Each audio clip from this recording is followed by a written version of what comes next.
With a little bit of worn rustic scrap wood and a lot of chippy paint, in a couple of hours, I created a bestseller for my art show, and really my only regret was not making more.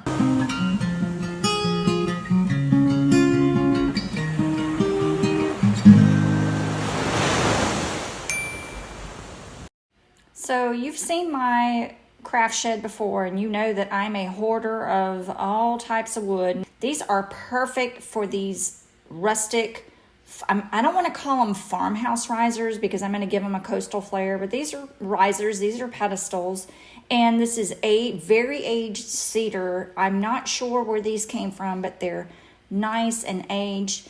I'm trying to measure once and cut twice. No, measure twice and cut once, that's it. So I'm using chair legs, old chair legs from an old chair. Maybe this is a coffee table. I'm using it for the legs of my risers. And I'm having to measure a little bit and cut away some pieces that just won't fit for my project.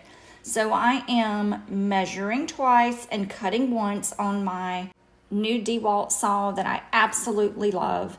And I'm just cutting them all at once so that I can, just make good use of my time.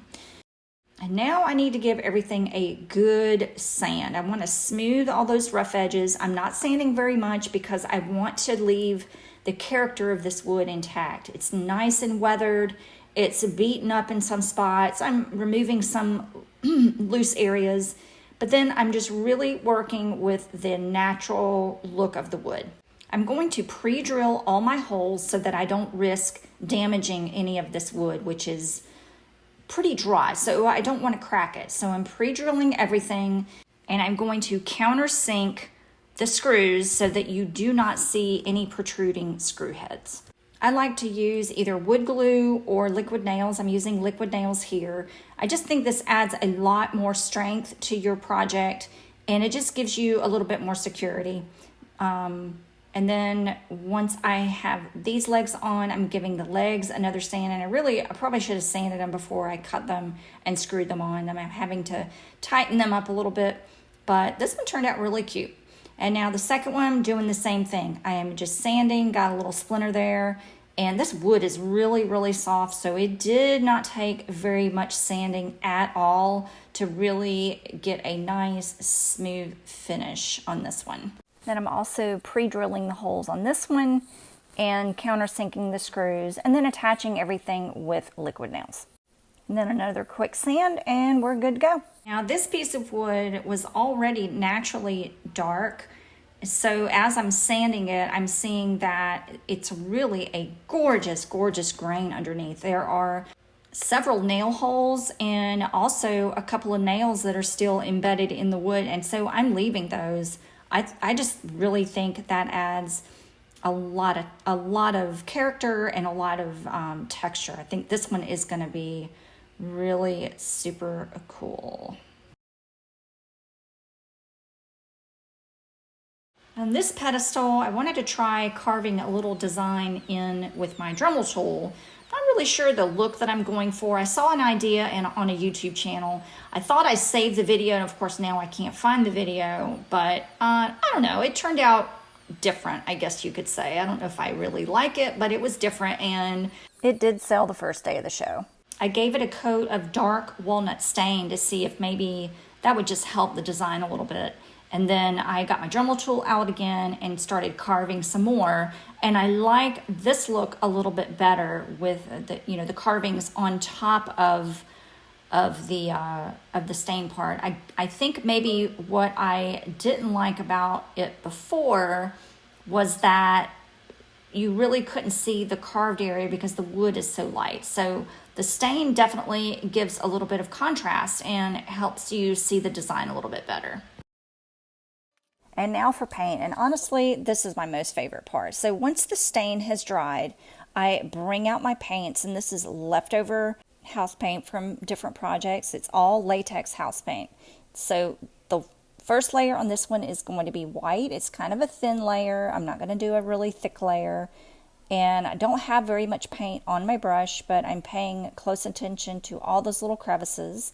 And then I'm going to let that dry and add a layer of this it's really pretty aqua on this pedestal. But first I need to put that stain on there because I forgot to do that before. And I'm going to set that one aside and let it dry, and then put a layer of stain on this one. And it's so warm on the day that I'm doing this project that the stain is drying really, really fast. So while the stain's drying on the top, I'm going to paint the bottom with white, and I did miss a couple of spots, and I did go back later and fix that.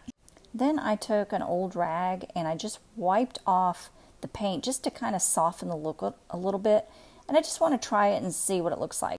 While the stain is drying on the second one, it's time to give the first coat of base paint on the third one, now that the stain is dry on that one. In the sunshine, the stain is drying really, really fast. So the first layer is going to be this aqua paint that I absolutely love, and I'm going to wipe off the excess paint on this one too, just to see what kind of look that gives us.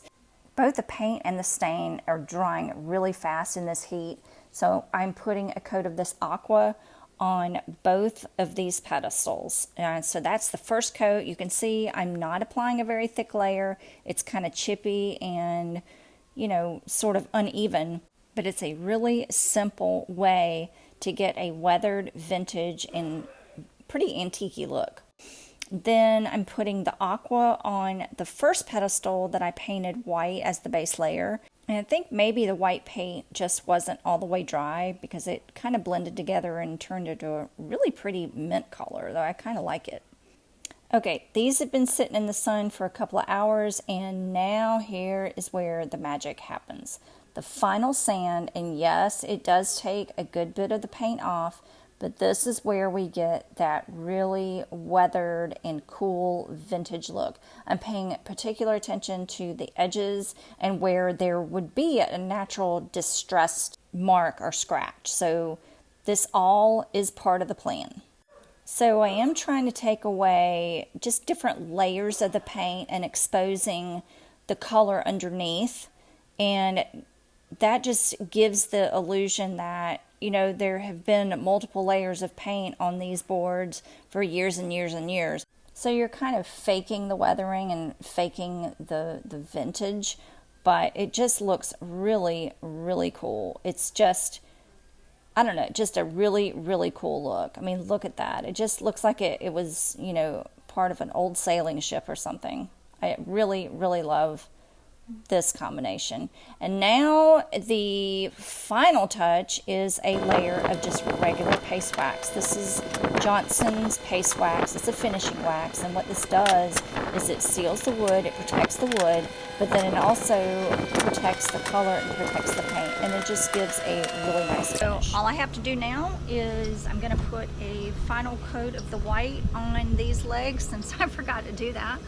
But these are the 3 pedestals I'm going to have at my next art show. A large, medium, and small. I especially like this one. I'm going to have to do this one again. Try this style again. Oh, I love it. So, hope you learned something new, what you can do with some scrap wood you got hanging around. Alright, have fun, friends. Bye.